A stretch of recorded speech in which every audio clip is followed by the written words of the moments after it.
Hi there. Okay, so today I'm going to do a review of BioShock 2. So yes, back onto BioShock 2, which mine has a shiny cover and you can't exactly see it. Oh! Wait, there? And my phone's going. Excuse me! Since this is kind of a game that I'm enthusiastic about and have a little bit of a soft spot for, I kind of feel like, I don't know, maybe I should make a bit more of an effort or get a bit more excited about this one. Okay, so maybe the drill is a little bit much, but it is relevant.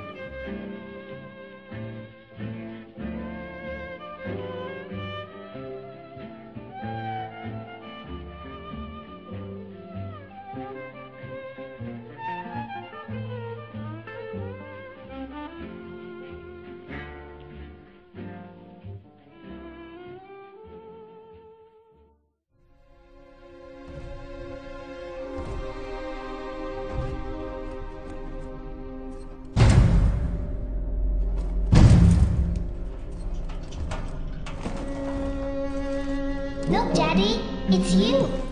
The story follows on 8 years after BioShock 1, which was set in 1960. You're still in the dystopian city of Rapture, but there is one huge difference to the game. I'm sure everybody already knows it, but you're behind the suit of a Big Daddy. So the Big Daddy you play is named Delta. He was the first successfully made Big Daddy of his, I don't know, generation, I suppose. He's been revived 10 years after his death by his little sister named Eleanor. When Delta wakes, he's introduced to a Rapture that is completely different to the one he was used to, much like the player. It's a whole new environment. A psychiatrist named Sophia Lamb now runs it. There are these terrifying creatures called Big Sisters who are kidnapping their little counterparts, and Rapture has gone to hell in a metaphorical handbasket. It's a pretty solid carry-on story, but I really liked in this one the way they focused on the evolution of Rapture, or its decline. Andrew Ryan was all about creating a place in which anyone could be what they wanted to be without necessarily answering to anybody else, and that's good in theory, but we all saw how that turned out. Sophia Lamb, on the other hand, is all about community. That's really great, and it could work. It's just unfortunately Rapture is so far gone, it's beyond repair. The main protagonist, Delta's mission or focus is to find his little sister. And I just like that element because they took the two most mysterious characters from the first game and they really answered those questions and gave us an insight into how they function and what makes them tick. And I really like that. You want some, big guy?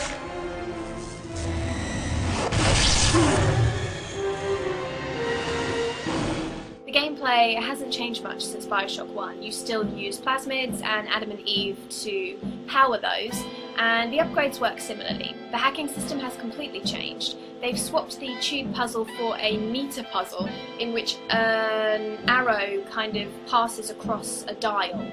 It's also time related, but you have to stop it over a blue or green strip. I personally preferred the original system, but that's just my personal opinion. This provides ample challenge in the gameplay. It's just I find that thing really hard, having to stop it over something just at the right time. You can imagine how bad I was with the Final Fantasy X overdrives. Another difference is the drill. The drill. As a Big Daddy, you get to use this master of machinery. Now, I read a ton of complaints about the drill, which really shocked me. Some people said that it wasn't efficient enough. Others said that because it could only be used on really close encounters, it rendered the weapons practically useless. I completely disagree. True, it's only good when you're right on top of something, but man, when you are, it cuts through anything you're in front of like butter. I had absolutely no problem with it at all. None whatsoever. There's also another feature I forgot to mention, and that involves the little sisters and your relationship to them. If you remember in the first game, you had a choice to harvest or save the little sisters, and in this one, you can harvest or adopt the little sisters. Pretty much does what it says on the tin there.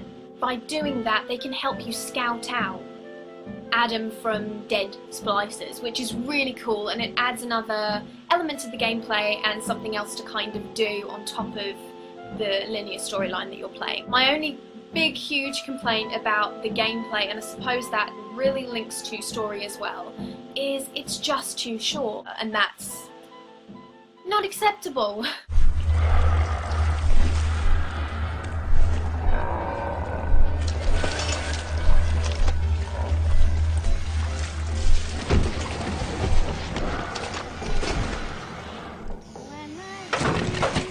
I love the graphics of BioShock 2. It just looks so sumptuous in a rundown, derelict kind of way.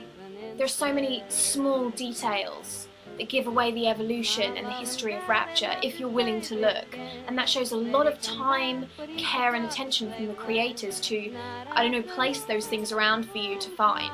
It's colourful and it's stylized too, which is it's a breath of fresh air. In this game they boasted that you were able to walk around on the seabed, being a Big Daddy, which you couldn't do in the first one, and I was a little disappointed actually with the environments, or the seabed environment.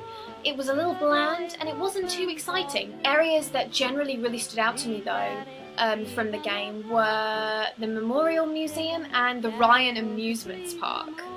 Felt like you were just walking around a haunted house ride, but filled with child-friendly propaganda. The graphics are a feast for the eyes. Take it all in if you can.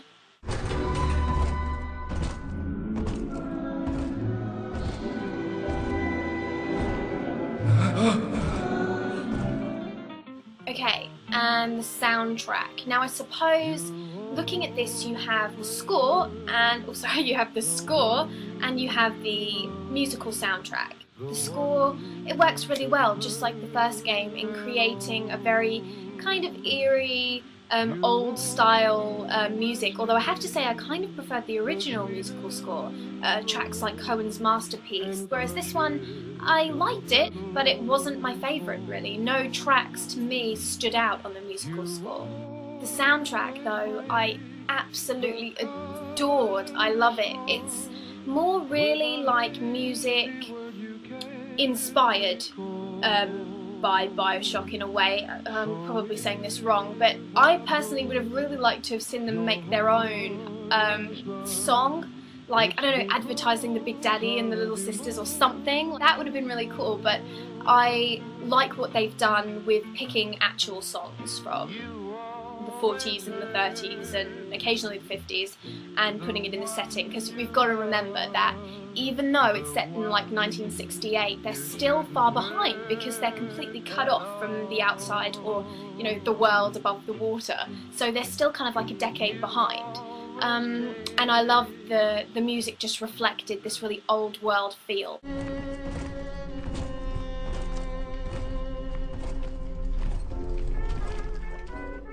Overall, BioShock 2 has some good and it has some bad points. A lot of the things that they boasted, some of them worked and some of them didn't. Like I said, the seabed levels wasn't that great. It didn't add like a huge dynamic or anything. It was just, hey, let's go out and walk on a very bland seabed for a couple of minutes. I wasn't a big fan of the new hacking system, but that's me personally. It wasn't long enough, and I'll say it 50 billion times. And was I the only person that was completely bothered by the fact that they didn't have the clown guy doing the welcome to the circus of values thing? But on the good side, I liked the way they took the story direction. I loved the way it looked this time around. It was a lot more, what's the word? There's a lot more to see and a lot more to do. The gameplay, again, was good. I can't really fault it. Overall, I'm gonna give it a score of 8.5 because it's not quite a 9 and it's definitely not an 8. It was good and I really enjoyed it, but like I said, it was kind of like a 50-50. It had good points and it had bad points. So thank you for watching this video and I'll see you soon. I feel like someone on Playdays, you know, when they used to do at the end of the day. Bye, Peggy Patch! I don't like it being this close to my face.